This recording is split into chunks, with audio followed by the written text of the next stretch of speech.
শাশুড়ি আম্মুর জন্য আজকে দাঁত ভাঙা বানালাম। এই জিনিসটা আমার শাশুড়ি খুব পছন্দ করে, তাই আজকে নিজ হাতেই বানিয়ে ফেললাম। এই জিনিসটাকে আমাদের এলাকায় দাঁত ভাঙা বলে, অনেক এলাকায় গজা বলে, অনেক এলাকায় বলে মুরলি। তবে যাই হোক, এটা বানানো কিন্তু খুবই সহজ। আমি প্রথমে অল্প একটু আটা নিয়ে নিলাম একটা বাটিতে, একটু সয়াবিন তেল, একটু লবণ আর একটু কালো জিরা। খুব কম উপকরণ লাগে এই জিনিসটা বানাতে, আর খুব সহজেই হয়ে যায়। আমার শ্বশুর বা আমার হাজবেন্ড যখনই মেলায় যায় তখনই এই জিনিসটা নিয়ে আসে আমার শাশুড়ির জন্য, আর তার পছন্দের জিনিসটা আজকে আমি বানিয়ে দিচ্ছি। আটার মধ্যে অল্প অল্প করে পানি মিশিয়ে আমি একটা ডো তৈরি করে নিলাম। আটা বা ময়দা যে কোনো জিনিস দিয়ে তৈরি করা যায়। অল্প একটু লবণ, একটু তেল, একটু কালো জিরা দিয়ে সুন্দর করে মাখিয়ে রেখে দিলাম। কিছুক্ষণ ঢাকনা দিয়ে রাখার পর এখন এটাকে সুন্দরভাবে আমি বেলে নিচ্ছি। ছোট ছোট করে 2টা রুটি বেলে নিব। তোমরা চাইলে বড় করে একটাও বেলতে পারবা, তবে রুটিটা যেন একটু মোটা হয়। একদম পাতলা করে আমি বেলবো না, একটু মোটা রেখে সুন্দরভাবে এখন লম্বা লম্বা শেপ করে কেটে নিচ্ছি। একদম ফ্রেঞ্চ ফ্রাই যেভাবে কাটা হয় সেরকম কাঠির মতো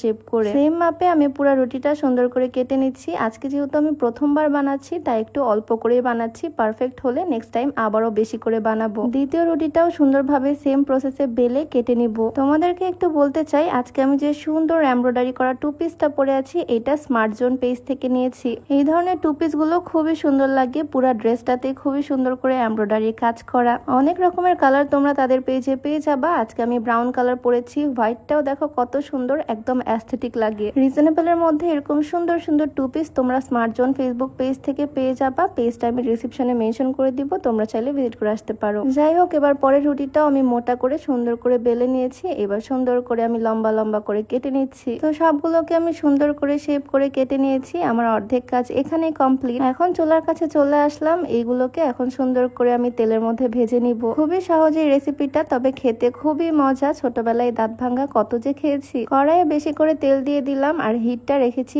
একদম লোতে। এইবার এই ডুবো তেলে একটা একটা করে আমি ছেড়ে দিচ্ছি। একটু টাইম নিয়ে সুন্দর করে ভেজে নিব। তেল যদিও আমি প্রচুর দিছি, তবে তেলগুলো ওয়েস্ট হবে না। তেলগুলো এরকমই থাকবে, অন্য তরকারিতে বা রান্নাতে ইউজ করা যাবে। তো একদম লো হিটে একটু টাইম নিয়ে আমি সুন্দর করে ভেজে নিচ্ছি। আর ভাজার সময় দেখো আস্তে আস্তে সুন্দর করে ফুলে উঠতেছে। ময়দার ডো বানানোর সময় শুধু লবণ, একটু তেল আর কালো জিরা দিয়েছিলাম। অল্প একটু বেকিং পাউডার দিলে এগুলো আরো সুন্দর করে ফুলে উঠতো। যাই হোক, আস্তে আস্তে ভাজতে ভাজতে কি সুন্দরভাবে দেখো কালার চেঞ্জ হয়ে যাচ্ছে। তবে এইটা আর বেশি ডার্ক করা যাবে না, বেশি ডার্ক হলে পুড়ে যাবে। এইরকম একটা ব্রাউন কালার আসলে আমি সুন্দর করে তুলে নিচ্ছি। আমার মেইন কাজ কিন্তু এখানেই কমপ্লিট। এরপর শুধু শিরার মধ্যে দিতে হবে। চাইলে এভাবেও খাওয়া যাবে, নিমকির মতো লাগে খেতে, তবে এইটাকে আমি শিরার মধ্যে দিব এখন। তার আগে তোমাদেরকে বলতে চাই, তোমরা অনেকে আমাকে বলো কি খেলে একটু ওজন বাড়বে, মুখের রুচি বাড়বে। ওয়েট গেইন করতে চাইলে এই সাপ্লিমেন্টের কম্বোটা ট্রাই করতে পারো, যেটা বেস্ট এ কর্তৃক অনুমোদিত হয়। কোন রকমের সাইড এফেক্টের ভয় নাই। ছোটবেলা যেরকম আমরা হরলিক্স বা কমপ্ল্যান খেতাম, এগুলো ঠিক তেমনই সাপ্লিমেন্ট, কোন রকমের ঔষধ না।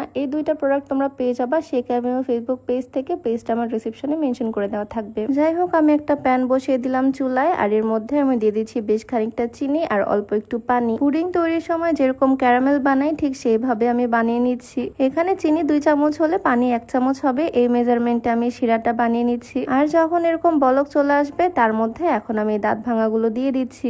এখনই হচ্ছে মেন ম্যাজিকটা। 1 মিনিটের মধ্যে দাঁত ভাঙা তৈরি হয়ে যাবে। শুধু কন্টিনিউয়াসলি নাড়তে হবে। কয়েক সেকেন্ড নাড়তে নাড়তে চুলাটা অফ করে দিতে হবে, আর তারপরে দেখবা রিয়েল ম্যাজিক। তবে চুলাটা অফ করার পরেও কিন্তু নাড়তে থাকা বন্ধ করা যাবে না। এই দেখো কিছুক্ষণের মধ্যে দাঁত ভাঙা কিন্তু আমার অলমোস্ট কমপ্লিট। আর একটু আমি সুন্দরভাবে ভেজে নিচ্ছি। আর এই হচ্ছে আমার দাঁত ভাঙার ফাইনাল লুক। কেমন লাগতেছে অবশ্যই জানিও। দেখতে কিন্তু একদম পারফেক্ট লাগতেছে। দোকানের ওই কেনা দাঁত ভাঙাগুলোর মতোই হয়েছে, যেগুলো মেলাতে পাওয়া যায়। যাক, প্রথমবারে পারফেক্টলি বানাতে পারছি আলহামদুলিল্লাহ। এবার পরের বার বেশি করে বানিয়ে বয়মে করে রেখে দিব। এগুলো কিন্তু নাস্তা হিসেবে খাওয়ার জন্য একদম পারফেক্ট। আর মাঝে সাঝে একটু ক্ষুধা লাগলে 2টা খেয়ে 1 গ্লাস পানি খেলে পেটটাও ঠান্ডা হয়ে যাবে। এগুলো দেখে তো আমার শাশুড়ি আম্মুও খুব খুশি। উনিও বলতেছে এটা নাকি একদম বাজারের মতোই হয়েছে, খেতেও খুবই মজা। তোমরাও চাইলে বাড়িতে ট্রাই করে দেখতে পারো, খুবই মজা হয় খেতে। একদম সিম্পল এটা বানানো। তো ভিডিওটা কেমন লাগলো অবশ্যই কমেন্টে জানিও। দেখা হয়ে যাবে নতুন কোনো ভিডিওতে। সবাইকে আল্লাহ হাফেজ, আসসালামু আলাইকুম।